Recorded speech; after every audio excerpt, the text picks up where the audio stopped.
Welcome to today's podcast. Hello, guys, and welcome to the Real Things Podcast. If you are new here, please know that you are more than welcome to join the family. Kindly leave a like on the video on your way in, and also don't forget to subscribe to the channel. Let us meet in the comment section because that's where everything happens. And for my returning viewer or subscriber, please remember that my love for you is unconditional from end to end. Let us continue to build this channel from the ground up. More love, I say more power. You don't know how it goes. So today's leg of the podcast is solely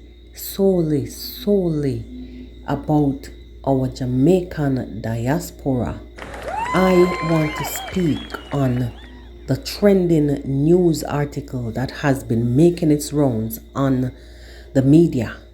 And this piece of news really, I know, does not sit well with a lot of people based on some alleged threats that has been issued.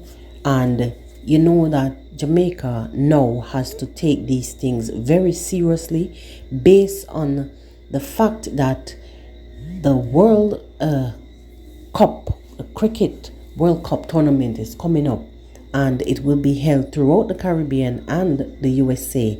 You know that Jamaica will have to secure its borders. So this piece of news is basically about the aeroplane, a chartered flight that came into Jamaica with over 250 something Indian passengers or passengers of Indian descent that entered into Jamaica, was cleared and landed, but unfortunately they had to be detained.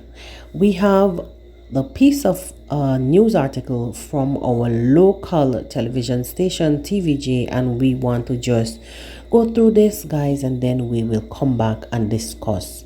You know, when it comes to things like this, I will have to step away from the norm on this podcast and touch on this because this in itself is a serious issue.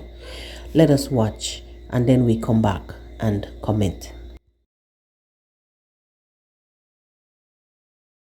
First up this evening, a response from the Ministry of National Security to a TVJ News exclusive about the status of over 200 Indian nationals who arrived in the country last week. It's been revealed that they are scheduled to leave in a matter of hours. Our reporter Dwayne Anderson has been following the story and now joins us live. Dwayne? Right, thank you, Archibald. So what do we know at this point? Well, first of all, a total of 253 individuals arrived in the island on the chartered flight. That number includes the crew members. Now, pictures we saw late Monday afternoon showed these passengers lining up in the pre-boarding area at the Norman Manley International Airport. They were taken back to the airport to be sent home tonight. The Ministry of National Security said Monday's activities at the airport were part of the finalization of arrangements for their departure. The government says the cost of their accommodation and return will be the responsibility of the charter company and not the government of Jamaica. But for many observers, their departure does not mean the end of the matter. And many of the outstanding questions were put to the Ministry of National Security, which admitted that the flight which arrived in Jamaica on Thursday, May 2, received the requisite approvals for operating from the Jamaica Civil Aviation Authority. We also spoke exclusively with the managing director of the airline company. His company owns the plane that... Until the very day, I don't know. The citizens we had on board do not require a visa for Jamaica. We brought them there in good intention. So guys, you heard it for yourself. The plane was cleared, landed, and the passengers were checked, and upon finding irregularities even within the documents of the manifest from the chartered flight, both pilots, airplane, everybody was detained. They held the plane and the passengers were held. But after a few hours, you know, due to the fact that it would not be right to hold the passengers on the terminal in the airplane so long, they let them go ahead to the hotel that they had reservations for. not responding to the airline's boss, say they were alerted to the operation of the flight based on what appeared to be anomalies and missing details from its initial permit application. Additionally, the authorities indicated there were 2 passengers on the flight who did not appear on the passenger manifest. This led to investigations by PICA, and based on those checks, the decision was taken by immigration officials not to grant the passengers leave to land in Jamaica. But concerned Jamaicans are asking, why were the passengers then allowed to roam the streets of downtown Kingston given all the red flags? Our news center captured images of them shopping, sightseeing, and enjoying downtown Kingston on Sunday. Now, my take on this whole thing is, not so long ago, we had an incident somewhere else in the Caribbean. I think it was in Antigua and Barbuda, where a flight filled with passengers from some one of the African countries came into Antigua, and they claimed that it was for tourism. It was a full chartered flight. And let me tell you something. The country people of Antigua and Barbuda, the citizens of Antigua and Barbuda, raised hell about the origins of the flight, the reason why it was so many people. And that said flight, when they let them off of the flight to roam about, the passengers, some of them escaped on a boat to the neighboring St. Kitts and Nevis, and up until this point, I don't think they even recover some of the bodies that went overboard on one of the boats that they were trying to escape to. The whole idea of these people that came in on the flight was to go off to the neighboring U.S. Virgin Islands. So, anyway, not to stray from the point, I was saying earlier is that the cricket tournaments, which is upcoming and is to be held here in Jamaica and other Caribbean countries, I think maybe Trinidad, so on and so forth. With the upcoming cricket tournament, and also the rumors of a threat that was issued against the upcoming cricket tournament from someone of the countries that are participating. These people take cricket very seriously. With the threat that was issued allegedly and the upcoming tournament, don't you think that the government of Jamaica should have taken this more seriously? Can you imagine? After hours of holding these people in the airport, they let them go to the hotel, and it was agreed that they were supposed to go under guard. Because if you detain someone or some people, if you have people in detention, they're supposed to be supervised, right? They're supposed to be secured. Now, these people apparently were spotted roaming the streets of downtown Kingston, shopping and doing all the thing that comes with vacationing and whatever, sightseeing and shopping.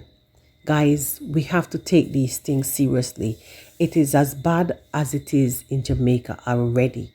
And we cannot leave room for no errors. We don't need problems. Threats were issued. We don't know how these people, what the plans that they have. Apparently, the pilot is now saying that his schedule, his flight itinerary was that he dropped these people in Jamaica, go to pick up some passengers in Hawaii, and then after taking those passengers from Hawaii to their final destination, he would have made a round trip to get these people back from Jamaica. Me no believe nothing goes so. I don't think that nothing goes so. Or these people were there to make sure that they are way ahead of the cricket before it starts. I don't know. I don't know what their intentions are, if they were pure. Chartered pilot is now saying that he don't know why he's been held. He don't know why the plane has been detained. And the government of Jamaica is I think by now they should be back home because they were held and placed back on the flight, I think maybe the following day. Guys, these are some serious times. And people have sinister intentions. And with that threat that was issued to the upcoming ICC cricket tournament, the threat was issued. You cannot put anything past anybody right now, and the world is up in arms. People are crazy. People are crazy, so you don't really give somebody a chance to just come up in your borders without vetting who and who. And the system in Jamaica is that you have to check in online. I think it's a week before you enter the country. So why are you guys not vetting the backgrounds of people? Why are you not allowing the system to vet in the backgrounds of these people? Apparently now, whilst they were there in Jamaica and they started the investigation, then is when they realized that some major issues, these people were trying to get to Jamaica since 2023. Imagine. We don't, I mean, you have people that move from, country to country. They go in, they seek asylum, so on and so forth. We know how the thing goes. People move from the east to west of the earth. We don't know. And they even try to solicit a sportsman to get them to come to Jamaica, to find ways for them to come to Jamaica, which did not work. So they finally gathered the courage, get this chartered flight, because they probably realized that this is the best way how to get there. And they got themselves there indeed. Is this the new way of escaping? Is this the new way of entering? So you come in a group, in a mass group, and then you come on a chartered flight. But it is sad to know that after all those efforts, we still didn't get to know what their intentions truly were. It's really sad, because I would love to know what were their intentions. Did they really come for tourism? Did they come to be a part of the upcoming cricket league? Did they come with sinister ideas? Hey, I'm overthinking right now.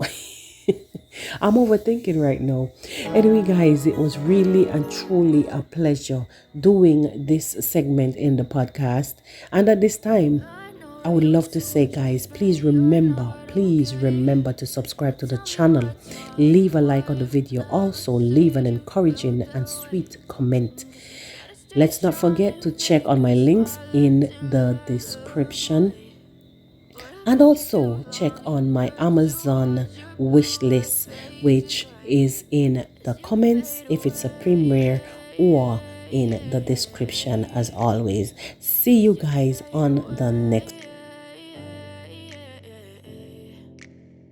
Yeah, I'm about to fade away, 'cause every